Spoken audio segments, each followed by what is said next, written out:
This video is presented to you by Canadian Gundam. $10 flat rate shipping from coast to Canadian coast. Now also shipping to the United States.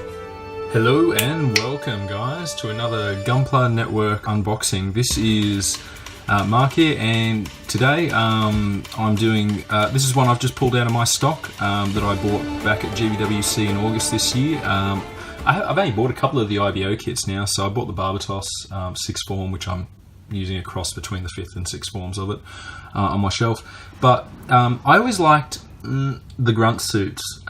So when I saw that you could buy option set 9, which I picked up, you could get these bad boys, the Landman Rodi legs. I thought definitely going to buy the Man Rodi. And yeah, got it for like $19. It was dirt cheap. Obviously it then cost me a further $10. So to make the Landman Rodi, I got some spare parts out of it, but you're looking at around, about $28 to $30 Australian. But let's go on with this review. So this is the box of the Man Rodi. One of the parts, I think that's actually Akihiro's brother, Aston. They've used him on the box art here. Typical IBO box art, 2014, 15, 16. They had like a, white, some kanji down the side, the mobile suit, the pilot. I like this style of box art. You can see the Man Rodi's fighting in the background.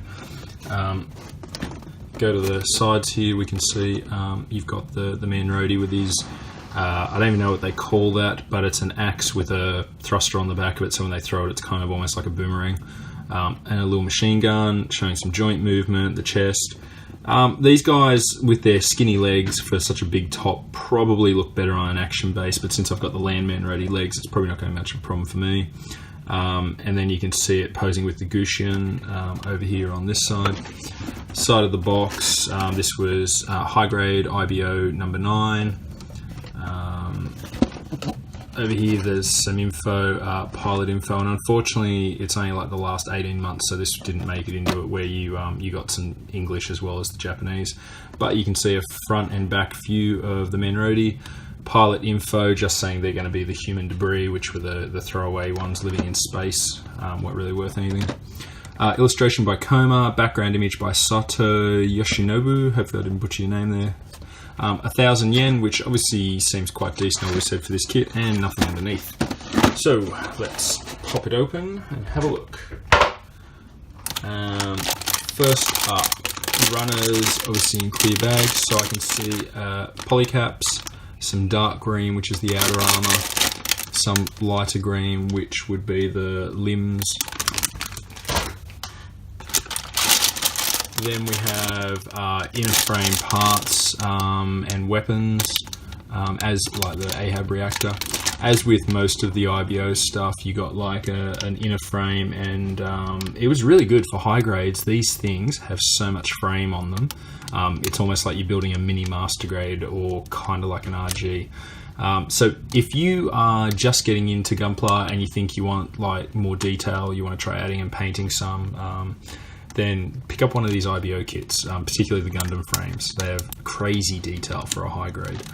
So you got weapons, there's the gun, looks a bit bland, we'll have to paint that up. A little sticker sheet, that's mainly just for the eyes, there was a good lack of stickers on most of these IBO kits, I should say.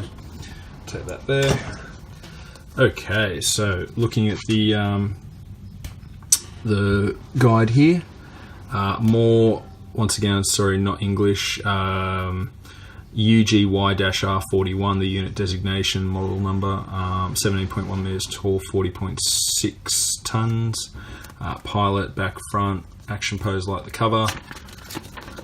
Let's go to the back side actually for the more posing, weapons, a colour painting guide, which I'll ignore because I'm going to paint mine more like an orange and white, or a grey and orange, something like that.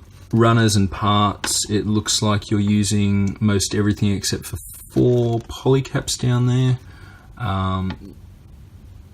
Do not crush the part carefully. Okay, so there is some English in here. These were really simple like builds, these IBO lines, and this one looks like it'll be even more so. So yep, start with the chest, inner frame backpack, waist joint there, which some people have said they have a problem with, but I didn't really have it on my Barbatos, so we'll see how this one goes, considering it's a much top-heavy build compared to Barbatos. Then we'll move on to right arm, left arm, and then join those all together. Now, I will, probably in my review, I'll look at the right and the left leg, but I'll have both my Landman Rodi as well as the Man Rodi legs. Now, the difference is, if you've never seen the TV series, the Man Rodi is a human debris use, mainly, and they're the kind of like the kids that grow up in space without families, orphans. They're just, garbage is what they're classed as.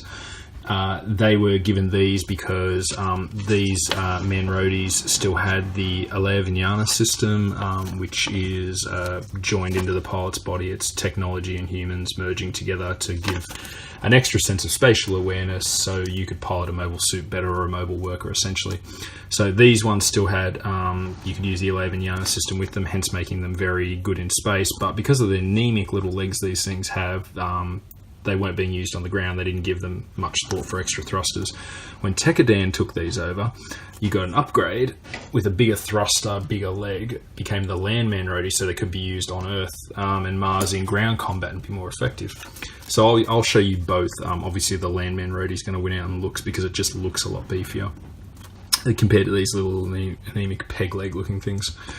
And that's it for the end of the build. The legs. That's it. So once we're done, then you get some color because you've got to join those together. You can put an action base straight up under there by the look of it. No adapter. The little peg adapter, which I've got. And then just the weapons, which, I mean, this guy's light on for accessories. You get the axe and the gun. But, I mean, that was all they had in the series. They didn't have shields. They weren't the Sheedan with a sword and stuff. But, yeah. That was pretty much it. Okay, we will just quickly, I'll open up the bags.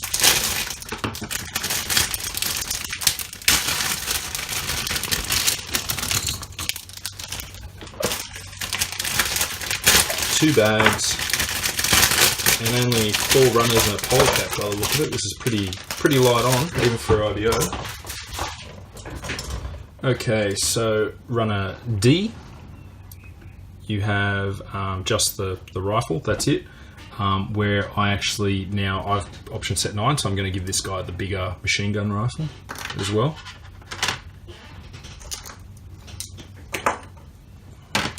So, runner A, which is a very light purpley grey. This has some weapon and inner frame backpack legs, stuff like that. This is made 2015 just for the Man Rodi by the look of it.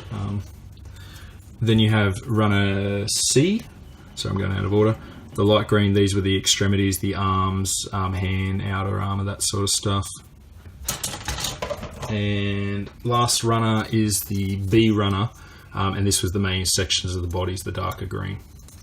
Doesn't matter, I'm going to paint mine anyway. And then we just have PC002, no date of manufacture, but I'm going to guess this is old because this looks like most other polycaps Bandai manufacture. Yeah, so that's it, guys. Thank you for watching, and we'll be back soon with the quick look and the review of the HGIBO number 9 in the series, Man Rodi, and mine will become the Landman Rodi, the much nicer looking one. Alright, thanks for watching, guys. Catch ya.